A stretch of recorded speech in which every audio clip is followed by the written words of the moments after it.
میں مبلغ بنوں سنتوں کا، خوب چرچا کروں سنتوں کا۔ الحمد للہ رب العالمین والصلاة والسلام علی خاتم النبیین، اما بعد فاعوذ باللہ من الشیطان الرجیم، بسم اللہ الرحمن الرحیم۔ الصلاة والسلام علیک یا رسول اللہ وعلی آلک واصحابک یا حبیب اللہ۔ الصلاة والسلام علیک یا نبی اللہ وعلی آلک واصحابک یا نور اللہ۔ حضرت سیدنا حفص بن عبداللہ رحمۃ اللہ تعالی علیہ کا بیان ہے کہ میں نے امام المحدثین حضرت سیدنا ابو زرعہ رحمۃ اللہ تعالی علیہ کو ان کی وفات کے بعد خواب میں دیکھا کہ وہ پہلے آسمان پر فرشتوں کو نماز پڑھا رہے ہیں۔ تو حفص بن عبداللہ کہتے ہیں میں نے ان سے پوچھا کہ اے ابو زرعہ، آپ کو یہ اعزاز و اکرام، یہ مرتبہ کیسے ملا؟ انہوں نے ارشاد فرمایا میں نے اپنے ہاتھ سے 10 لاکھ حدیثیں لکھی ہیں، اور میں ہر حدیث پاک میں درود پاک لکھتے ہوئے ضرور پڑھا کرتا تھا، اور نبی رحمت شفیع امت صلی اللہ علیہ وآلہ وسلم کا فرمان عالی شان ہے کہ جو مسلمان ایک مرتبہ مجھ پر درود شریف بھیجتا ہے تو اللہ پاک اس پر 10 رحمتیں نازل فرماتا ہے۔ تو میں نے یہ 10 لاکھ حدیثیں لکھی تو ہر حدیث پاک پر ایک درود شریف بھی پڑھا تو یہ 1 کروڑ اللہ پاک کی رحمتیں ہو گئیں۔ تو اس سبب سے اللہ تعالیٰ نے مجھے یہ مرتبہ عطا فرمایا۔ پیارے پیارے آخری نبی صلی اللہ علیہ وآلہ وسلم پر کثرت سے درود و سلام ہمیں پڑھنا چاہیے۔ کم از کم 313 درود شریف کی نیت کر لیں، جس سے بن پڑے وہ 1000 درود شریف روزانہ پڑھے، جس سے یہ بھی نہ ہو سکے تو روزانہ 50 درود شریف تو پڑھ ہی سکتے ہیں۔ یہ درود پاک اپنے اندر بہت ساری برکتیں رکھتا ہے، اور پیارے نبی صلی اللہ علیہ وآلہ وسلم کی یاد، آپ کی یاد جو ہے، آپ کا خیال، یہ بھی درود کے ذریعے امتی کو حاصل ہوتا ہے۔ درود کس پہ پڑھ رہا ہے؟ جن پہ پڑھ رہا ہے وہ یاد تو آئیں گے۔ آپ کی یاد ہی بندے کے کام بنا دیتی ہے۔ اعلیٰ حضرت کہتے ہیں نا کہ ان کے نثار کوئی کیسے ہی رنج میں ہو، رنج یعنی غم، پریشانی، ان کے نثار کوئی کیسے ہی رنج میں ہو، جب یاد آ گئے ہیں سب غم بھلا دیے ہیں۔ تو درود پڑھیں گے تو انشاءاللہ غم دور ہوں گے۔ مولانا حسن رضا خان رحمۃ اللہ تعالی علیہ لکھتے ہیں نا، سر سے پا تک کروڑ بار سلام، اور سراپا پہ بے شمار درود، سر سے پا تک کروڑ بار سلام، اور سراپا پہ بے شمار درود، دل میں جلوے بسے ہوئے تیرے، لب سے جاری ہو بار بار درود، قبر میں خوب کام آتی ہے، قبر میں خوب کام آتی ہے، بے کسوں کی ہے یار غار درود، بے کسوں کی ہے یار غار درود۔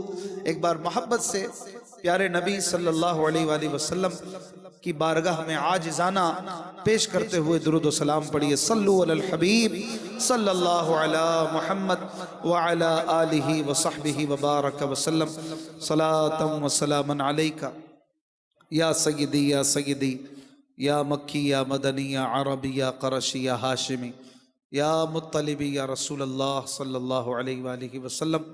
اللہ کی رضا پانے اور ثواب کمانے کے لیے اچھی اچھی نیتیں بھی فرما لیجئے۔ نیت ہوگی تو ثواب ملے گا، یہ اصول ہے، یہ قاعدہ ہے۔ مسلمان کی نیت اس کے عمل سے بہتر ہے، یہ حدیث پاک بھی ہے۔ اور جتنی نیتیں زیادہ ہوں گی ثواب بھی اتنا زیادہ ملے گا. تو اگر آپ اجتماع میں یہ نیت کر کے آئے ہیں کہ میں علم دین سیکھوں گا تو آپ کو انشاءاللہ ایک نیکی ملے گی. اور اگر آپ نے یہ بھی نیت کر لی ہوگی کہ میں اجتماع میں درود پڑھنے بھی جا رہا ہوں تو یہ دوسری نیکی ہو گئی. یہ بھی نیت کر لیتے کہ ذکر کرنے بھی جا رہا ہوں تو یہ تیسری نیکی ہو گئی. اب یہ بھی نیت کر لیتے کہ میں جماعت سے نماز پڑھنے جا رہا ہوں تو یہ چوتھی نیکی ہو جاتی.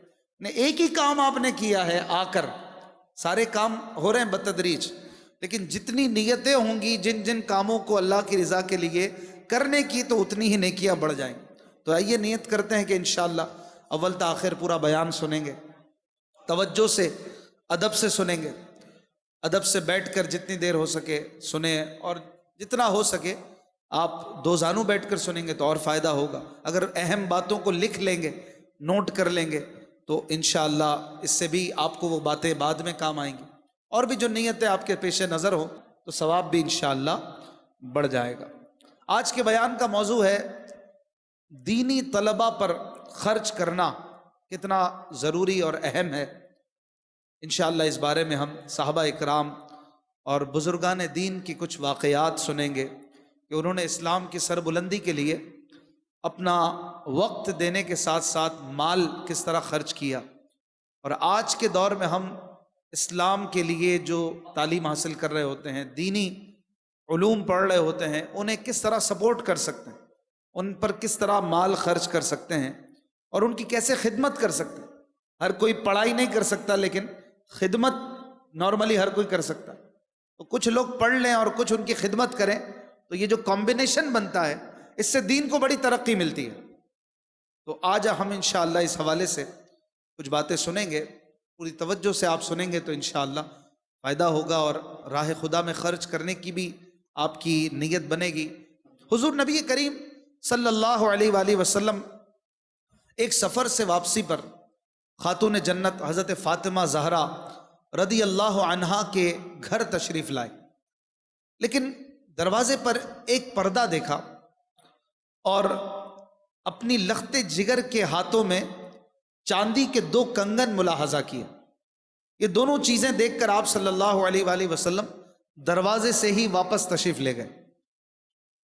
حضرت ابو رافع رضی اللہ عنہ صحابی رسول ہیں، خاتون جنت حضرت فاطمہ رضی اللہ عنہا کے پاس آئے اور دیکھا کہ وہ رو رہی ہیں. انہوں نے پوچھا کہ کیا ہو گیا، کیوں آپ آبدیدہ ہیں؟ تو انہوں نے پیارے نبی صلی اللہ علیہ وآلہ وسلم کے دروازے سے لوٹ جانے کی خبر سنائی. اس پر انہیں غم ہوا، پریشانی ہوئی. تو حضرت ابو رافع رضی اللہ تعالیٰ عنہ نے بارگاہ رسالت میں حاضر ہو کر واپسی کا سبب پوچھا کہ حضور آپ کیوں واپس تشریف لے گئے؟ آپ صلی اللہ علیہ وآلہ وسلم نے ارشاد فرمایا کہ دروازے پر موجود پردے کی وجہ سے اور چاندی کے کنگنوں کی وجہ سے میں گھر میں داخل نہیں ہوا اور واپس چلا گیا. حضرت ابو رافع نے خاتون جنت کے پاس آ کر اس بات کی خبر دی کہ یہ جو پردہ لٹک رہا ہے یہ اور جو کنگن آپ کے گھر میں موجود ہیں ان کی وجہ سے حضور تشریف لے گئے تھے. تو خاتون جنت نے یہ بات سن کر جذبات میں آ کر اس پردے کو پھاڑ دیا اور کنگن جو تھے وہ حضرت بلال رضی اللہ عنہ کے ہاتھوں بارگاہ رسالت میں بھیج دیے اور عرض کی کہ میں یہ کنگن صدقہ کرتی ہوں، آپ جہاں مناسب سمجھے انہیں خرچ فرما دیں. چنانچہ غریبوں کے والی، یتیموں کے آقا، بے کسوں کے حامی صلی اللہ علیہ وآلہ وسلم نے حضرت بلال رضی اللہ عنہ سے ارشاد فرمایا کہ ان کنگنوں کو بیچ دو اور ان کی رقم اصحاب صفہ پر خرچ کرو. وہ لوگ جو صفہ چبوترے پر علم دین حاصل کرنے کے لیے بیٹھا کرتے تھے اور وقف تھے، وہیں پہ رہتے تھے، ان اصحاب پر اس مال کو خرچ کرنے کا حکم فرمایا. چنانچہ وہ دونوں کنگن 2.5 درہم میں بیچ کر اصحاب صفہ پر صدقہ کر دیے گئے. اس کے بعد پیارے آقا صلی اللہ علیہ وآلہ وسلم اپنی لخت جگر سیدتنا فاطمہ زہرا رضی اللہ عنہا کے گھر تشریف لے گئے اور خوش ہو کر ارشاد فرمایا کہ اے فاطمہ تجھ پر میرے ماں باپ قربان. اور یہ ایک محبت کا جملہ تھا، ایک آپ کی عظمت اور آپ کی شان کو بیان کرنے کے لیے آپ نے فرمایا تھا. اور پھر فرمایا کہ فاطمہ تم نے بہت ہی اچھا کیا۔ مفتی احمد یار خان نعیمی رحمۃ اللہ تعالی علیہ کہتے ہیں کہ وہ جو پردہ تھا اس پر کچھ تصویریں بنی ہوئی تھی، اور بی بی فاطمہ رضی اللہ عنہا کو اس وقت تک اس کی ممانعت کا علم نہیں ہوا تھا، چونکہ ابتداء اسلام کی بات ہے، ابھی بہت ساری چیزیں آہستہ آہستہ سکھائی جا رہی تھی۔ تو وہ جو پردہ تھا اس پر تصویریں تھیں، اور آپ صلی اللہ علیہ وآلہ وسلم نے ان تصویروں کو ناپسند فرمایا، اور اس وجہ سے تشریف لے گئے۔ اور وہ جو کنگن تھے وہ امام حسن اور امام حسین رضی اللہ تعالیٰ عنہ کے لیے تھے، اور لڑکوں کے لیے چونکہ اس کی بھی اجازت نہیں ہے کہ وہ کنگن وغیرہ پہنے، تو پیارے آقا صلی اللہ علیہ وآلہ وسلم نے ان دونوں چیزوں کو دیکھ کر انہیں ناپسند کیا، اور اس طرح سے آپ تشریف لے گئے۔ پھر حضرت فاطمہ رضی اللہ عنہا کو ان کی حرمت اور ان کے ناجائز ہونے کا بھی بعد میں پتہ چل گیا، اور قربان جائے سیدتنا فاطمہ پر کہ آپ نے کیسا شریعت پر عمل کیا کہ فوراً اس پردے کو بھی ختم کر دیا اور ان کنگنوں کو بھی راہ خدا میں خیرات کر دیا۔ پیارے نبی صلی اللہ علیہ وآلہ وسلم کا یہ معمول تھا کہ آپ جب بھی سفر سے واپسی آتے تو سب سے پہلے سیدتنا فاطمہ الزہرا رضی اللہ تعالیٰ عنہا کے گھر تشریف لاتے تھے، اور پہلے ان سے ملاقات کرتے پھر اپنے گھر جایا کرتے۔ یہ بھی ان کی شان اور ان کی عزت تھی، سبحان اللہ۔ اس گھرانے والوں پر لاکھوں سلام کہ جنہوں نے شریعت کی کیسی پابندی کی اور پیارے آقا صلی اللہ علیہ وآلہ وسلم کو خوش کر دیا، اور یہ کام انہوں نے جان بوجھ کر نہیں کیے تھے، انہیں پتہ نہیں تھا، علم نہیں تھا، اس لیے یہ کام ان سے نادانستہ طور پر ہو گئے۔ اور جب آپ صلی اللہ علیہ وآلہ وسلم کی ناراضی کو دیکھا تو فوراً ان چیزوں کو ختم کر دیا، اور پھر آپ صلی اللہ علیہ وآلہ وسلم کا اس چیز میں یہ بھی نہیں آپ نے فرمایا کہ فاطمہ یہ کنگن تم پہنو، لڑکوں کے لیے اس کی اجازت نہیں ہے تو تم پہن لو، بلکہ آقا نے اسے پسند کیا کہ میری بیٹی اسے راہ خدا میں خیرات کر دے۔ آپ صلی اللہ علیہ وآلہ وسلم ہمیشہ یہ چاہتے تھے کہ میرے اہل بیت ٹپ ٹاپ والی زندگی نہ گزارے، فیشن والی زندگی نہ گزارے۔ آپ صلی اللہ علیہ وآلہ وسلم نے کبھی بھی ان کا دل دنیا میں لگنے ہی نہ دیا، آخرت اور آخرت ہی کی تیاری میں ان کو ہمیشہ مصروف رکھا، اور ان کی تربیت بھی اسی طرح کی کہ یہ ہمیشہ آخرت کی تیاری کرتے رہیں، اور اسی طرح ان کے درجے بلند ہوں، کیونکہ آخرت تو ہے ہی ان لوگوں کی، جنت تو ہے ہی ان حضرات کی، لیکن جنت پہ بھی ان کے درجے بلند ہوتے رہیں۔ جس قدر یہ نیک کام کرتے رہیں، دنیا سے بے رغبت رہیں، جنت میں ان کے درجات اور بلند ہوں، دنیا میں اور فقر و ریاضت والی زندگی گزاریں۔ اور اس کے بعد چونکہ فاطمہ زہرا رضی اللہ تعالیٰ عنہ کو اس واقعے سے کچھ غم بھی ہوا تھا، کچھ پریشانی ہوئی تھی، آپ روئی بھی تھی، تو پیارے آقا صلی اللہ علیہ وآلہ وسلم نے ان کا غم دور کرنے کے لیے اور بی بی فاطمہ کا دل خوش کرنے کے لیے حضرت ثوبان رضی اللہ عنہ کو ایک ہار لانے اور ایک ہاتھی دانت سے بنا ہوا کنگن لانے کا حکم فرمایا کہ یہ دو چیزیں لے آؤ، میں اپنی بیٹی کو تحفہ دوں گا۔ چنانچہ اس طرح سے آپ نے اپنی بیٹی کا دل خوش بھی کیا۔ لیکن یہ دونوں چیزیں جو تھی، یہ ایک سادہ سی چیز، سادہ سا ہار اور سادہ سے ہاتھی دانتوں کے جو کنگن تھے وہ اپنی بیٹی کو عطا کیے، چاندی کے کنگن انہوں نے خیرات کر دیے تھے۔ تو اس طرح سے دل جوئی بھی کی، تربیت بھی کی، اور ایک بہت بڑے معاملے کو لوگوں کے لیے مثال بنا دیا کہ کس طرح سے ہمارے آقا مدینے والے داتا صلی اللہ علیہ وآلہ وسلم اپنی اولاد کی تربیت فرما رہے ہیں۔ تو یہاں پر والدین کے لیے بھی ایک بڑا زبردست انداز ہے، تربیت کا سبق ملتا ہے کہ اپنے بچوں کی، خاص کر لڑکیوں کی دینی اعتبار سے کیسے تربیت کریں۔ کہ لڑکیاں جو ہیں یہ بھی آگے چل کر انہوں نے ماں بننا ہے، انہوں نے بہت بڑے گھرانے کو سنبھالنا ہوتا ہے، گویا ایک بہت بڑے ادارے کی وہ سربراہ ہوتی ہے جسے گھر کہا جاتا ہے۔ یہ بہت بڑا مدرسہ ہوتا ہے جو اس کی گود ہوتی ہے، اس کی گود سے بڑے بڑے علماء نکلتے ہیں، بڑے بڑے مفتیان کرام نکلتے ہیں، بڑے بڑے ڈاکٹرز، انجینئرز، پروفیسرز، بڑے بڑے لوگ ماں کی گود سے ہی تربیت لے کر پھر آگے بڑھتے ہیں نا۔ وہ کون ہے کہ جس کو ماں کی گود سے تربیت نہ ملی ہو؟ تو گویا یہ وہ ہستی ہے جو ماں ہے، جو لڑکی ذات ہے کہ جس نے ایک پورے ادارے کی تربیت کرنی ہے، اسی کے ذریعے اچھائی اور برائی والا سلسلہ آگے بڑھنا ہے۔ کہ پہلا جو مدرسہ ہوتا ہے، پہلی جو درسگاہ ہوتی ہے وہ تو ماں کی گود ہے۔ اگر ماں ہی اچھی ہوگی، ماں ہی دیندار ہوگی، ماں ہی نیک ہوگی، پرہیزگار ہوگی، تو پھر اولاد نے وہی کام کرنے جو ماں نے سکھانے۔ تو لڑکی کی تربیت کرنے کے حوالے سے خاص طور پر یہ مدنی پھول ہمیں ملتے ہیں پیارے نبی صلی اللہ علیہ وآلہ وسلم کی مبارک زندگی سے، کہ آپ نے اپنی بیٹی کی کیسی کمال کی تربیت کی، کہ بچیوں کی جہاں خدمت کرنی چاہیے، انہیں عزت دینی چاہیے، انہیں لڑکوں پر فوقیت بھی دینی چاہیے، اور انہیں کبھی بھی ڈیگریڈ نہیں ہونے دینا چاہیے۔ ان کا دل بہت چھوٹا ہوتا ہے، بہت نرم و نازک شیشیوں کی طرح ہوتی ہیں، ان بچیوں کا دل بہت جلدی ٹوٹ جاتا ہے، اس لیے ان کو زیادہ عزت دینے کا اسلام میں حکم ہے، ان کی زیادہ خدمت کرنے کا حکم ہے۔ وہیں یہ بھی ہے کہ ان کو سعادت مندی سکھائی جائے، ان کو سادگی سکھائی جائے، ان کو حیا سکھائی جائے، ان کو پردہ داری سکھائی جائے، ان کو گھر گرہستی میں اچھائی سکھائی جائے، ان کو مزاج میں نرمی سکھائی جائے، ان کو شوہر کی خدمت کرنا سکھایا جائے۔ اس طرح سے یہ آگے ایک بہترین ادارے کو یوں کہیے کہ ڈیولپ کر سکیں گی، قائم کر سکیں گے۔ ہمارے پیارے نبی صلی اللہ علیہ وآلہ وسلم نے جس انداز سے اپنی بیٹی کی تربیت کی، اس کی تو مثال ہی نہیں ملتی۔ جب حضرت خاتون جنت رضی اللہ عنہا ایک بار جب اسلام میں بڑی فراوانی ہو گئی تھی، مال غنیمت کی کثرت ہو گئی تھی، اور پیارے نبی صلی اللہ علیہ وآلہ وسلم کثرت سے اپنے غلاموں کو، صحابہ کو مال و دولت بھی تقسیم کیا کرتے تھے، غلام تقسیم کر رہے ہیں، کسی کو کنیزیں عطا فرما رہے ہیں، تو اس وقت سیدتنا خاتون جنت رضی اللہ عنہا ایک بار حاضر ہوئیں اور اپنے ہاتھ دکھائے کہ یا رسول اللہ چکی پیس پیس کر ہاتھوں میں چھالے پڑ گئے۔ ملاحظہ فرمائیے، دیکھیے مشکیزیں بھر بھر کر کندھے پہ نشان پڑ گئے۔ آقا مجھے بھی کوئی ایک کنیز عطا ہو جائے، بہت تھک جاتی ہوں، گھر کے کام، آقا دو جہاں کی بیٹی بھی اپنے گھر کے کام خود کر رہی، اور کس انداز سے کر رہی ہے کہ ہاتھوں پہ چھالے پڑے ہوئے ہیں تو کندھے پہ نشان پڑے ہوئے ہیں پانی کے مشکیزیں اٹھانے کے۔ اللہ اللہ اللہ، گھر گرہستی کیسی سکھائی ہے۔ پھر عرض کرتی ہیں کہ کنیز مجھے اگر مل جائے تو کچھ سپورٹ ہو جائے۔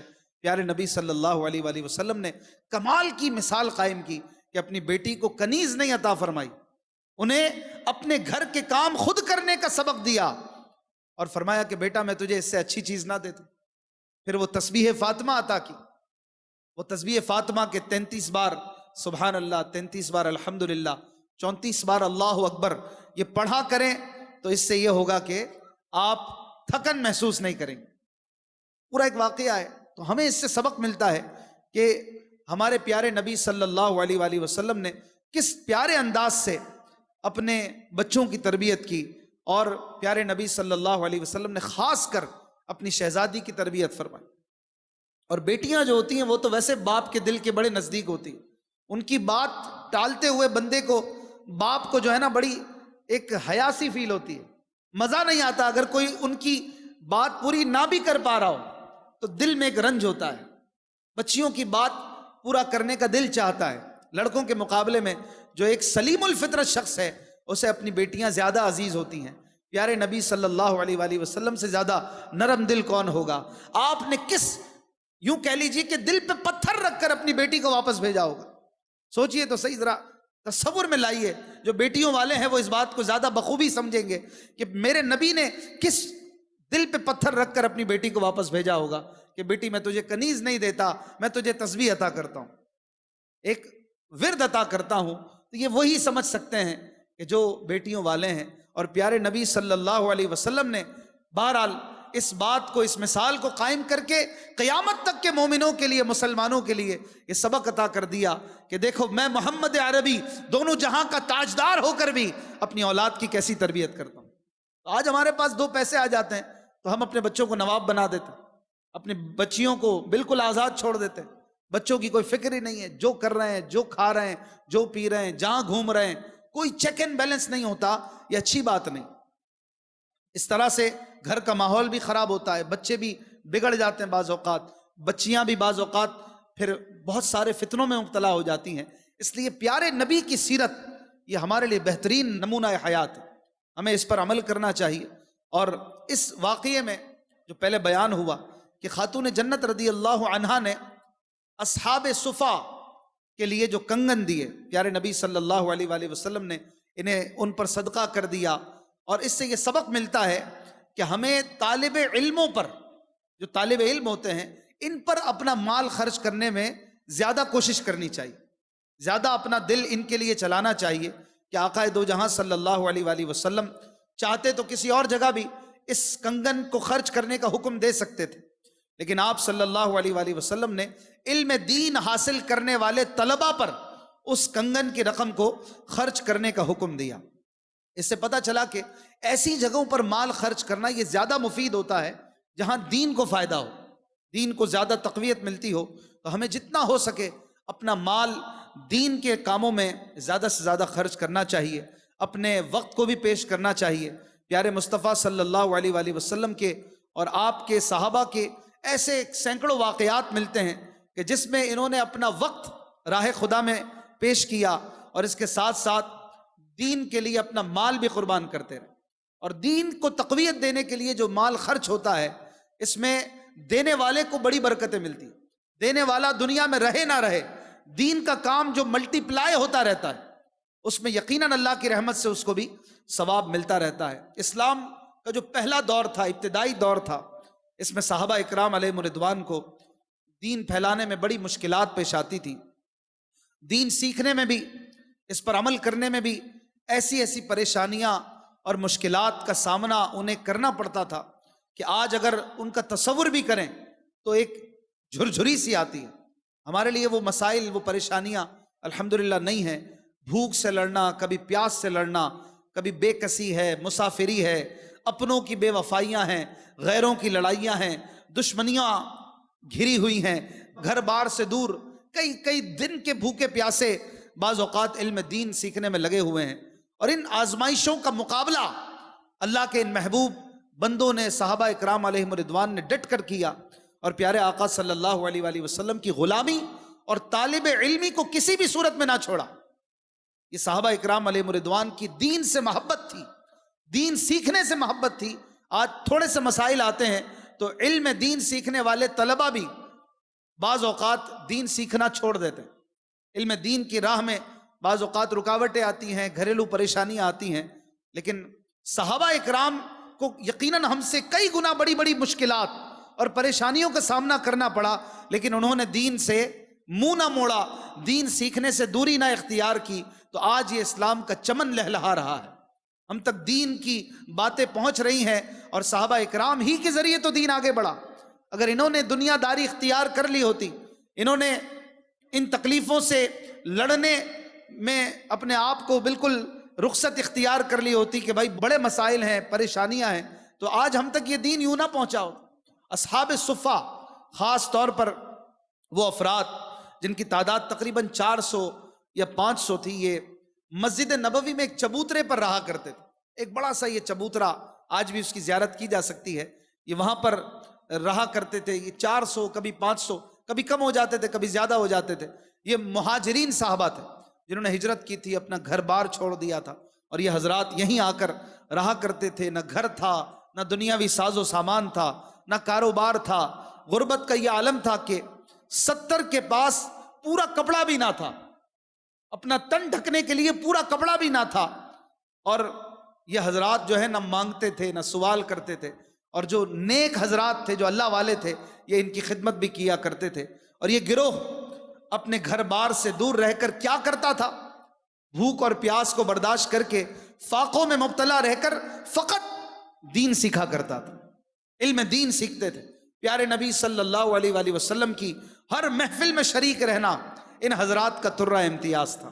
ان کے لیے یہی سب سے بڑی بات تھی کہ ہمارے پیارے آقا کا دیدار روز کر لیتے ہیں، ان کی باتیں روز سن لیتے ہیں، اور ان کی قربانیاں کیسی تھیں۔ حضرت سیدنا فضالہ بن عبید فرماتے ہیں کہ امام الانبیاء صلی اللہ علیہ وآلہ وسلم جب لوگوں کو نماز پڑھاتے تو کچھ صحابہ اکرام نماز کے اندر حالت قیام میں، کھڑے رہنے کی حالت میں، بھوک کی شدت کے سبب گر جایا کرتے تھے۔ اللہ اکبر! اور یہ اصحاب صفہ تھے۔ کتنی بھوک ہوگی، لیکن سوال بھی نہیں کرتے، کسی سے مانگتے بھی نہیں، اور اپنی بھوک برداشت کرتے ہیں اور علم دین سیکھتے ہیں۔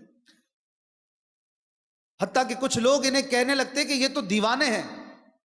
جب سرکار مدینہ صلی اللہ علیہ وآلہ وسلم نماز سے فارغ ہوتے تو ان کی طرف متوجہ ہو کر فرماتے، اے اصحاب صفہ، اگر تمہیں پتہ چل جائے کہ تمہارے لیے اللہ کے پاس کیا اجر و ثواب ہے، تو تم اس بات کو پسند کرو کہ تمہارے فاقے اور تمہاری حاجت میں اور اضافہ ہو جائے۔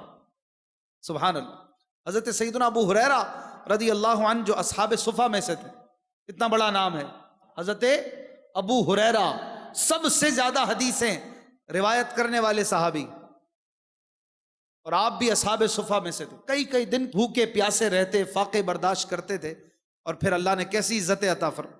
حضرت ابو ہریرہ رضی اللہ تعالیٰ عنہ، آپ کی یہ حالت تھی ایک بار کہ مدینے کے تاجدار صلی اللہ علیہ وآلہ وسلم کے حجرے کے پاس آپ بے ہوش ہو گئے بھوک کے سبب، اور آپ کہتے ہیں کہ ایسی حالت میں کوئی بندہ آ کر میری گردن پہ پاؤں رکھ دیا کرتا تھا۔ کئی بار ایسا ہوا تھا کہ آپ بے ہوش ہو کر گر پڑتے تھے، مجھ پہ کوئی آ کے گردن پہ پاؤں رکھ دیتا اور سمجھتا کہ مجھ پر جنون کا غلبہ ہے اور جنون نے مجھ پہ حملہ کیا ہے، اس وجہ سے یہ ایک طرح کا ٹوٹکا ہوتا تھا کہ گردن پہ پاؤں رکھ دیا جائے تو بندہ صحیح ہو جاتا۔ حالانکہ آپ کہتے ہیں کہ مجھ پہ جنون یا کوئی اور بیماری کا حملہ نہیں ہوتا تھا، بلکہ یہ میری بھوک کی وجہ سے ہوا کرتا تھا۔ اللہ اکبر۔ کسی نے کیا خوب کہا نا، دو عالم نہ کیوں ہو نثار صحابہ، کہ ہے عرش منزل وقار صحابہ، امی ہیں یہ قرآن و دین خدا کے، مدار خدا اعتبار صحابہ، نمایاں ہے اسلام کے گلستاں میں، ہر ایک گل پہ رنگے بہار صحابہ، صحابہ ہیں تاج رسالت کے لشکر، رسول خدا تاجدار صحابہ، پس مرگ اے اعظمی یہ دعا ہے، بنوں میں غبار مزار صحابہ۔ حضرت سیدنا عامر رضی اللہ عنہ سے روایت ہے کہ حضرت سیدنا ابو ہریرہ رضی اللہ تعالیٰ عنہ نے ایک بار فرمایا کہ میں اصحاب صفہ میں سے تھا، ایک دن میں نے روزہ رکھا، شام کے وقت پیٹ میں تکلیف کا احساس ہوا تو میں قضاء حاجت کے لیے چلا گیا، واپس آیا تو اصحاب صفہ اپنا کھانا کھا چکے تھے۔ قریش کے مالدار لوگ صفہ والوں کے پاس کھانا بھیجا کرتے تھے۔ میں نے پوچھا کہ آج کھانا کس کے ہاں سے آیا تھا؟ ایک شخص نے بتایا کہ سیدنا عمر ابن خطاب کی طرف سے۔ تو میں امیر المومنین سیدنا عمر رضی اللہ عنہ کے پاس چلا گیا، آپ نماز کے بعد کی تسبیحات پڑھنے میں مصروف تھے، میں انتظار کرنے لگا۔ جب آپ فارغ ہوئے تو میں نے قریب ہو کر عرض کی کہ مجھے کچھ پڑھا دیجئے، اور میرا مقصد یہ تھا کہ مجھے کچھ کھانا کھلا دیجئے، یعنی مجھے شرم آ رہی تھی کہتے ہوئے کہ میں کھانا کیسے مانگوں، تو میں نے کہا کہ مجھے بھی کچھ پڑھا دیجئے۔ امیر المومنین مجھے سورہ آل عمران کی آیتیں پڑھانے لگے۔ پھر جب آپ گھر پہنچے تو مجھے دروازے پر چھوڑ کر خود اندر چلے گئے۔ کافی دیر ہو گئی لیکن واپس نہ آئے، میں نے سوچا شاید کپڑے بدل رہے ہوں گے، پھر میرے لیے گھر والوں کو کھانے کا حکم دیا ہوگا، لیکن ایسا کچھ بھی نہیں ہوا۔ جب بہت زیادہ دیر ہو گئی تو میں وہاں سے اٹھ کر چل دیا۔ راستے میں رسول پاک صلی اللہ علیہ وآلہ وسلم سے ملاقات ہوئی تو آپ صلی اللہ علیہ وآلہ وسلم نے ارشاد فرمایا، اے ابو ہریرہ، آج تمہارے منہ کی بو بہت تیز ہے، جو بھوک کی وجہ سے ہوتی ہے نا، یہ بدبو نہیں ہے، منہ کی بو جو بھوک کی شدت کی وجہ سے ہوتی۔ تو میں نے عرض کی کہ یا رسول اللہ، جی ہاں، آج میں نے روزہ رکھا تھا اور ابھی تک افطار نہیں کیا، اور نہ ہی میرے پاس کچھ ہے جس سے میں افطار کر سکوں۔ رحمت عالم صلی اللہ علیہ وآلہ وسلم مجھے اپنے گھر لے گئے اور ایک پیالہ منگوایا جس میں کھانے کا کچھ اثر باقی تھا، مجھے ایسے لگا جیسے اس میں کسی نے جو کھائے ہوں۔ پیالے کے کناروں پر کچھ کھانا باقی رہ گیا تھا جو بہت ہی تھوڑا تھا، میں نے بسم اللہ پڑھی، اس سائیڈ پہ لگے ہوئے کھانے کو اکٹھا کیا اور اسے کھا لیا، اللہ نے اسی سے مجھے شکم سیر کر دیا۔ اس تھوڑے کھانے میں اللہ نے ایسی برکت ڈالی کہ میرا پیٹ بھر گیا۔ تو عاشقان رسول ہمیں غور کرنا چاہیے کہ ہمارے صحابہ، ہمارے اسلاف، ہمارے بزرگ دین کے لیے، علم سیکھنے کے لیے کیسی کیسی مشقتیں اختیار کرتے تھے، اور آج آسانیوں کے باوجود بھی ہم نے کم از کم اپنا جو فرض علم سیکھنا لازمی ہے، جو ہم پر سیکھنا لازمی ہے، وہ بھی سیکھ لیا ہے کہ نہیں؟ ہمیں غور کرنا چاہیے۔ اصحاب صفہ کتنی پریشانیاں سہتے، بظاہر بڑے غریب یہ رہتے، بڑے نادار رہتے، نہ کھانے کو ملتا نہ پینے کو ملتا، لیکن اس کے باوجود پیارے نبی صلی اللہ علیہ وآلہ وسلم کی قربت اور آپ کا فیض لینے کے لیے پڑے رہتے تھے اور علم دین سیکھتے رہتے تھے، اور انہی حضرات نے پھر علم کو آگے بڑھایا اور دنیا بھر میں علم اسلام کا، علم دین کا ڈنکا انہوں نے بجایا۔ اور پیارے آقا صلی اللہ علیہ وآلہ وسلم کے صحابہ اصحاب صفہ کا خیال بھی رکھنے کی بھرپور کوشش کیا کرتے تھے، جس سے جتنا ہو پڑتا، اور ان کی حاجتوں کا بھی خیال رکھتے تھے۔ چنانچہ وہ 70 صحابہ جو بہترین قاری تھے، ان کے بارے میں آتا ہے کہ یہ حضرات دن میں لکڑیاں جمع کر کے انہیں بیچتے اور اس سے حاصل ہونے والی آمدنی سے جذبہ خیر خواہی کے تحت اصحاب صفہ کے لیے کھانا پکایا کرتے اور پھر ان کو کھانا کھلایا کرتے۔ اپنے دن بھر کی کمائی شام کو اصحاب صفہ کے کھانے میں لٹا دیا کرتے۔ سبحان اللہ۔ تو ہمیں بھی چاہیے کہ ہم علم دین سیکھنے والوں کی خدمت کیا کریں۔ آقا کریم صلی اللہ علیہ وآلہ وسلم اپنے مال سے بھی ان صحابہ کو، اصحاب صفہ کو نوازا کرتے تھے۔ حضرت سیدنا ابو ذر رضی اللہ تعالیٰ عنہ فرماتے ہیں کہ ایک دن میں نبی کریم صلی اللہ علیہ وآلہ وسلم کے ساتھ تھا، جب آپ نے احد پہاڑ کو دیکھا تو فرمایا کہ اگر یہ پہاڑ میرے لیے سونا بن جائے تو میں یہ پسند نہیں کروں گا کہ اس میں سے 1 دینار بھی میرے پاس 3 دن سے زیادہ رہے، سوائے اس دینار کے جسے میں قرض کی ادائیگی کے لیے چھوڑ دوں۔ تو پیارے آقا صلی اللہ علیہ وآلہ وسلم اپنے پاس کچھ رکھتے ہی نہیں تھے، جو آتا تھا اس میں نارملی یہ ہوتا تھا کہ صفہ والوں پہ زیادہ خرچ فرمایا کرتے، کیونکہ یہ علم دین سیکھنے والے طلبہ تھے اور یہ نادار اور غریب حضرات تھے، تو حضور کے پاس جو آتا تھا وہ لٹا دیا کرتے۔ اور آپ خود فرما رہے ہیں کہ میں پسند ہی نہیں کرتا کہ میرے پاس زیادہ مال و دولت رہے، اور آپ صلی اللہ علیہ وآلہ وسلم نے کبھی بھی اس بات کو پسند نہیں کیا کہ اپنے پاس زیادہ مال رکھیں، تھوڑا مال رکھیں، اور آپ صلی اللہ علیہ وآلہ وسلم نے اپنے آپ پر کبھی زکوٰۃ فرض نہیں ہونے دی، اپنے پاس کبھی رکھا ہی نہیں۔ اور ہمارے بعض اوقات بینک بیلنس ابل رہے ہوتے ہیں لیکن راہ خدا میں خرچ کرنے کا دل اور جذبہ پھر بھی نہیں لا پاتے ہم۔ تو اللہ کی رضا کے لیے، اللہ کے دین کی خدمت کے لیے آج کے دور میں بڑی ضرورت ہے، آج کے دور میں بڑی ضرورت ہے کہ ہم اللہ کے دین پر مال خرچ کریں، کیونکہ یہ وہ دور آ چکا ہے جس کے بارے میں حدیثوں میں آج سے 1500 سال پہلے تقریباً ہمارے آخری نبی صلی اللہ علیہ وآلہ وسلم نے یہ بیان فرما دیا تھا کہ دور آئے گا کہ درہم و دینار کے بغیر دین کا کام نہیں ہو سکے۔ آج آپ دیکھ لیں، آپ اس اجتماع میں بیٹھے ہیں تو آپ پر اس وقت بھی سینکڑوں ہزاروں روپے کا خرچہ ہو رہا ہے۔ یہ مائک بھی بغیر پیسے کے نہیں چل رہا، یہ پنکھا بھی بغیر پیسے کے نہیں چل رہا۔ آپ سفر کر کے آئیں، کچھ نہ کچھ آپ کے بھی پیسے لگے ہوں گے، واپسی جاتے ہوئے بھی کوئی نہ کوئی خرچہ ہوگا، چھوٹا موٹا خرچہ ہی صحیح۔ جو بھی آپ مسجد کے لیے، مدرسے کے لیے، دینی معاملات کے لیے کام کرتے ہیں، کوششیں کرتے ہیں، 99% کہیں نہ کہیں پیسے کی ضرورت پڑتی ہے۔ تو اگر تمام اہل اسلام، تمام عاشقان رسول، اللہ نے جس کو جس طرح نوازا ہے، وہ اپنی پونجی کے اعتبار سے راہ خدا میں اور علم دین کو پروموٹ کرنے کے لیے، دین کو تقویت پہنچانے کے لیے اپنے مال سے ایک حصہ باندھ لیا کرے زکوٰۃ کے علاوہ، تو دین متین کو تقویت ملے گی اور انشاءاللہ دین کا کام اور آگے بڑھے گا۔ آپ کی دعوت اسلامی آج جو کام کر رہی ہے، جو اربوں روپے کا کام دعوت اسلامی کر رہی ہے، اگر یہ عاشقان رسول اپنے خزانے کے منہ نہ کھولیں تو دعوت اسلامی کا کام کیسے آگے بڑھے؟ آج غیر مسلموں کو دعوت اسلامی مسلمان کر رہی ہے، دنیا بھر میں ہزاروں مسجدیں بنا رہی ہے، دنیا بھر میں بڑے بڑے اجتماعات کر کے لوگوں کو دین سکھا رہی ہے، دنیا بھر میں لاکھوں عاشقان رسول کو قرآن پڑھا رہی ہے، لاکھوں بچوں کو قرآن پڑھا رہی ہے، ہزاروں بچیوں کو قرآن پڑھا رہی ہے، ہزاروں اسلامی بھائی دعوت اسلامی میں عالم بن رہے ہیں، مفتی بن رہے ہیں۔ یہ سب یقیناً مال کے ساتھ ہی ممکن ہے، مال و دولت کے بغیر یہ سب چیزیں ناممکن سی ہیں، ہو ہی نہیں سکتی، یہ ساری چیزیں پایہ تکمیل تک پہنچ ہی نہیں سکتی۔ تو دعوت اسلامی الحمدللہ یہ میرے پیر و مرشد کی کاوش اور کوشش کے ساتھ لاکھوں اسلامی بھائیوں کی کاوش بھی ہے، لاکھوں عاشقان رسول کی کوششوں سے دعوت اسلامی کا یہ سمندر آگے سے آگے بڑھ رہا ہے اور یہ تحریک مدینے کی طرف اڑتی چلی جا رہی ہے۔ دعوت اسلامی کے لیے الحمدللہ ہر عاشق رسول کا دل دھڑکتا ہے اور جو بھی عاشق رسول ہے وہ دعوت اسلامی سے محبت کرتا ہے.